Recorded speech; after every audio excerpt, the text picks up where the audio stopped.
You week. Joining us now, Scott Peyton, State Director of Right on Crime. Scott, how's it going this morning, man? It is going great, Gerard. It's a pleasure to be here. Yes, sir. So tell us a bit before we get started here with the question, Scott, exactly what your organization, Right on Crime, what's your mission, what do you do? Right on Crime is a conservative organization that promotes conservative solutions to fighting crime, which means reforming offenders, protecting the public, and making certain that victims are made whole. Gotcha. And we do this through advocacy, through work of the legislature, through work throughout the states that we operate in, whether it's direct interaction with policymakers, with different criminal justice actors, to ensure that states and local organizations are following evidence-based best practices when it comes to criminal justice policy. So one thing we hear a lot about, it's a fairly common talking point with respect to Mississippi and incarceration, is that I believe our state has the highest per capita incarceration, somewhere around 18,000 of all 50 states. Is that accurate? Yeah, yes, sir. It looks like it, as of November, it may have been up to 19,000.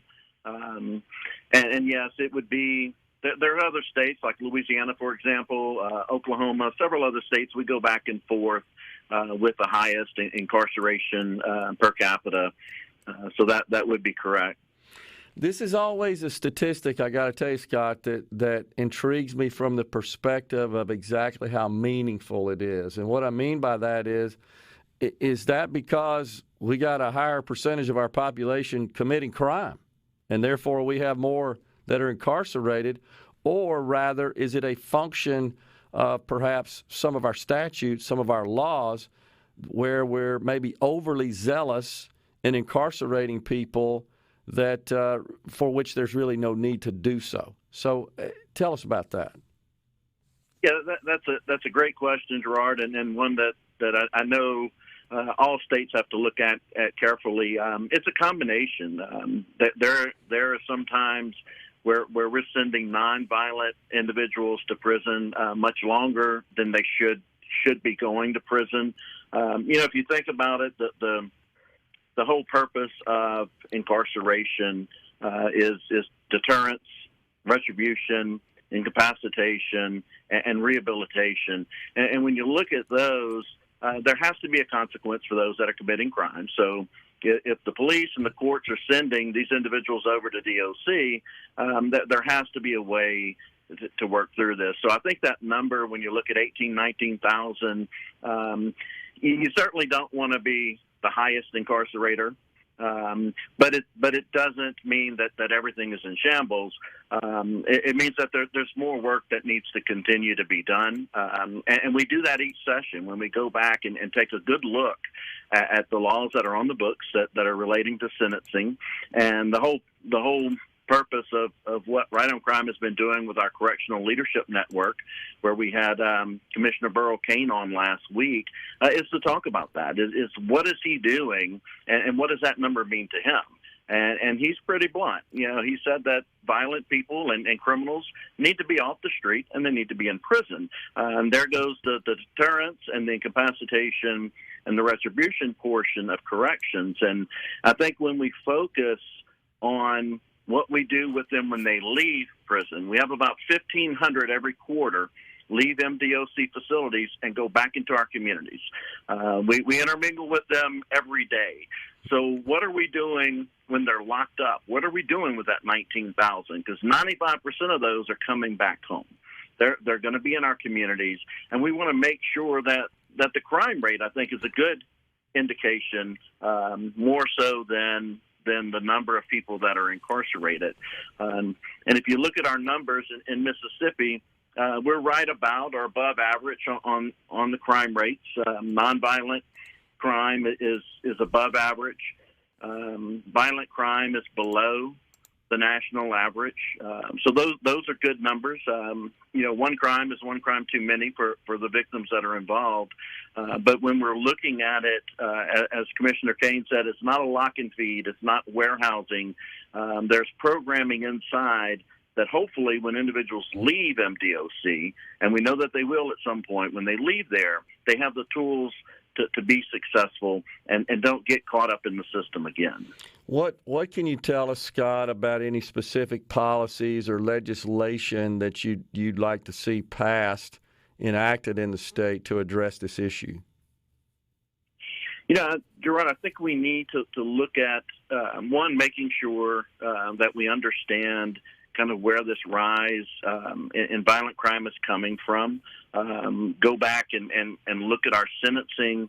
But when it comes to legislation, I think expanding our diversion courts, our reentry courts, those are places that take these nonviolent offenders, first-time offenders, and give them an option other than going to DOC. That is one way to look at the use of incarceration, but this is a way where we would address the root causes under direct supervision of our courts.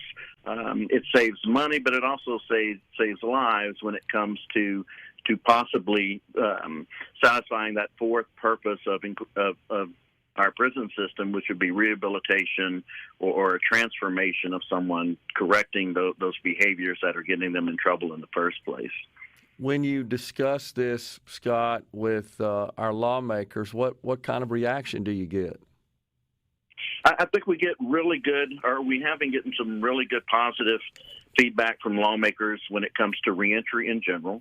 And the diversion and specialty courts are definitely an area that lawmakers are interested in. When we look at stats in Louisiana, at Angola, where Commissioner Kane was instrumental in developing the programming inside of Angola and the reentry courts that are there that function out of Angola, we have a single-digit recidivism rate. Now, granted, it's a much smaller population; they're handpicked. But when we get into the single digits, we're talking about that's unheard of when it comes to recidivism, where recidivism normally is around 30 to 40%.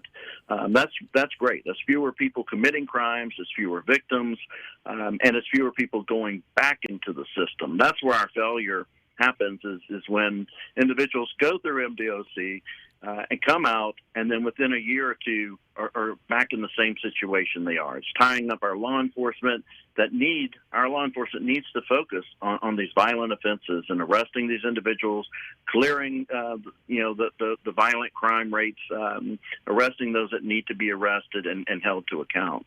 And these kind of programs like the reentry courts and just reentry in general will help law enforcement where they're not dealing with these low-level, nonviolent offenders, and they can focus on the violent crime, which is, plaguing our country. What is Commissioner Kane? What's his reaction?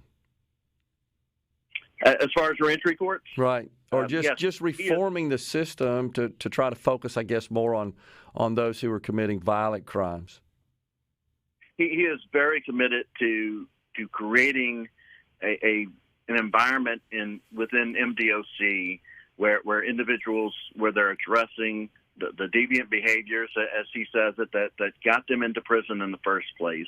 And he's doing this through the use of mentoring, taking those individuals that are incarcerated, that are going to be there for life or for very long sentences, and using them to help, one, form those individuals with education, technical training, but also the heart skills that they need to learn is like using that individual as an example who's going to spend the rest of his life, possibly die there at MDOC, to show these young men and women that are incarcerated that you must take a different path, that you must change your behaviors and do things a little bit differently. Got you. We got about 30 seconds left, Scott. Do you expect to have some success in this coming legislative session? I assume you're going to be meeting quite a bit and discussing this issue with legislators. It's an election year, of course, as you know.